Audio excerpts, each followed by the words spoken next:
blood. I'll suck your blood. Oh, shit.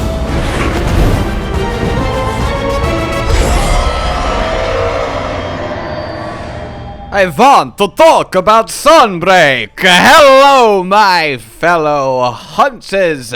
Welcome, welcome, welcome then. It's safe to say the hype-citement is in full swing as we imagine everything we might get, every new monster that might be, every new little possible detail that could be crammed into this magnificent-looking expansion. So, today I want to go over everything we do know, everything we can see, everything that we are aware of or can very reasonably extrapolate. And I will keep doing that, because obviously the vampire themes are intense. Our flagship literally looks like classic Dracula. He has even the kind of popped collary red cape going on, and also he lives in a ruined castle under a blood moon and lures Rathalos in with lights, you know, the classic mind control, and then seemingly pounces on him and slurps him up. I mean, did you hear that? One more time. Ah, that's some good Rathalos blood. It's really quite badass, and I love his metallic roar. So if we've got classic vampire Transylvania type motifs, well, we can also imply a late medieval theming. We know this because, well, the actual basis of Dracula, what inspired the character, lived around the 14th century, which was just as the medieval era was coming to an end. But even without that, look, Rondine has been constantly talking about her homeland, how it has a queen, how she is a knight, how she has an older sister that is a knight and a much more accomplished hunter than them, how the kingdom needs help because it's under attack, and look, where are you going to find knights than a castle? And the ruined nature of it, well, that might be what needs a helping. But in any case, we're definitely getting some Western European mythos explored here, Dracula being one of them. So, could that mean we're going to see some other classics, like werewolves in fanged beast form? The potential here is extraordinary, and I would do dastardly, despicable things for a kraken monster. A full-on kraken. And no, Nakakos doesn't count!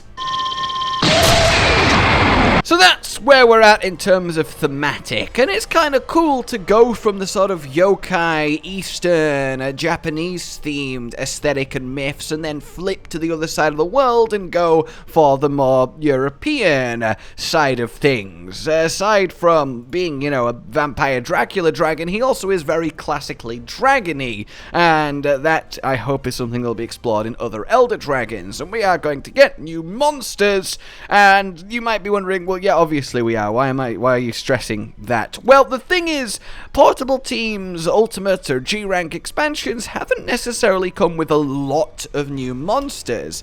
For example, Generations to Generations Ultimate simply added Valstrax and Atalkar as new monsters. Just 2. I highly doubt it will be that little this time around. I hope they will go with the Iceborne model of essentially doubling the roster of the game, and there's no reason to believe they wouldn't with this already being in Sunbreak. You know, that's not just Monster Hunter Rise Ultimate. They're definitely going somewhere here with a whole new story, and with a whole new story, you need whole new monsters to fight along the way. That, and they keep stressing just how huge the word that keeps being thrown around that this expansion will be. So what do we actually know that's going to be in it? Well, it is going to add new locations, of course, new maps, and we've seen this big old castle map, and it does look like it's in the middle of like a field or a crevasse or a valley type area, and I would love the idea of a castle just being a couple zones on an otherwise bigger map, or maybe even a normal-sized normal map, but the whole thing's a castle, and with our wire bugs and climbing, obviously that's no obstacle, and that provides a really cool, fun way to battle monsters. Imagine a full-on map being a ruined city castle type aesthetic, where it's mostly buildings, man-made structures. Yes, ruined, but it's not a natural locale, it's not a biome per se, it is an echo of civilization that you hunt across. That would be really, really sweet, and would be a nice little centerpiece, and of course home base for our new flagship. We know we're going to get a new story, which is, of course, to be expected, though I am quite excited to see how it be. I'm assuming that the thing Rondine needs help with in her homeland, if this is indeed her homeland, which makes way too much sense, they've been dropping hints for this for weeks and weeks and weeks, might be this new vampire elder that sprung up and is causing havoc in the night, or maybe decimating local populations of other monsters, or driving them weird. I mean, the Rathalos chasing the red has to be something, right? I don't know what it is with them deciding that Rathalos need to go after red things and then die, Stories 2 and now Sunbreak, but, you know, sucks to be Rathalos. We also know that we're getting new ranks of quests, which would then imply Master or G rank, depending on what they call it, or maybe an entirely new term as well, but new quest ranks would mean above our current 7-star, so that's nice to see. And then we're also going to get new hunting actions, which means new switch skills, which is really exciting to have confirmed. I mean, it's something that feels like, yeah, duh, of course we're going to get new switch skills, that's like a core thing, but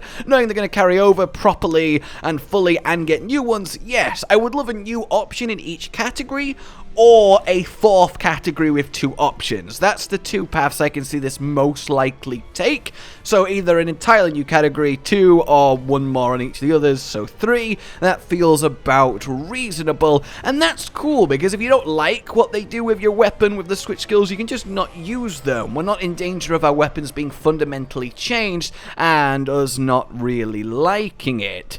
So that's very, very exciting to see. So that's already quite the confirmation list to have, and is very extrapolatable outable. Whether we'll get something new radical like a surprise guiding lands, or something as crazy as underwater combat but in a different direction, or something rampagey, a whole new mode, or if that will be abandoned, maybe we'll get sieges or something along those lines. Obviously that's anybody's guess, but the potential is high with this kind of setting and with just how well they're making these games. Obviously Endgame in Rise is a bit non-existent, a bit shaky, kind of died pretty quickly, and they have said they've listened to us, and I, well, can only hope and really assume that this Endgame now in Sunbreak will be masterful. Most of the Ultimate G-Rank expansions tend to have really solid endgames, or at least definitely more solid than what we had in base Rise, and I think the potential is massive, and I'm very much looking forward to it. I really, really am. Hell, there might be some sort of event to do with this blood moon. Maybe there's like blood hunts, or I don't know, but I can totally see the set bonus for our new flagship elder here giving a health augment-esque effect when you attack monsters, and that's the only way to have that, mimic vampirism, and I hope that he himself as a monster is our first monster that can properly heal while fighting him, and not in a kind of scripted way like Safi Jiva heals when really that's just his health and it's just part of the fight. It's not like he actually gains HP back. Maybe this guy literally can, so if you're too slow, too passive, you won't actually outdamage his healing he gains from attacking you or doing something to you. That would be quite fun, but that's a bit more speculatory, and that's the thing I want to say for another video. For now, what we do know, well, everything I've said, and also there is a small monster. Did you notice? Yes, there is a small monster in the trailer, so we actually have 2 new monsters revealed. What this small monster is, I don't know, but the fact that this small monster is here is a very strong indication that this castle is not an arena map. It's not a single zone, big final climactic battle map. No, it's an indication that this castle is on a normal map, because you don't really get small monsters in these one and done arenas. So that's very, very exciting. It kind of has a tail similar to a giant anteater, but the face is not that. It's a bit more badgery. So some sort of mammally type, more slender, less freakish bombadgy type thing going on here. So that's very, very cool to see. Other than that, then, I would just have to speculate, and believe me, I want to, and I'm going to, but this is everything that is definitively happening, that is definitively here. Oh, and the little ditty, by the way, that it's releasing on PC and Switch at the same time. So, no waiting for you PC players that don't have it or can't get it on a Switch. That's really cool. Please somehow have crossplay hunting. That would be absolutely badass. We got more info coming up later next week that I will cover too, but until then, let me know what you're most excited for. Like if you've enjoyed this, subscribe for more.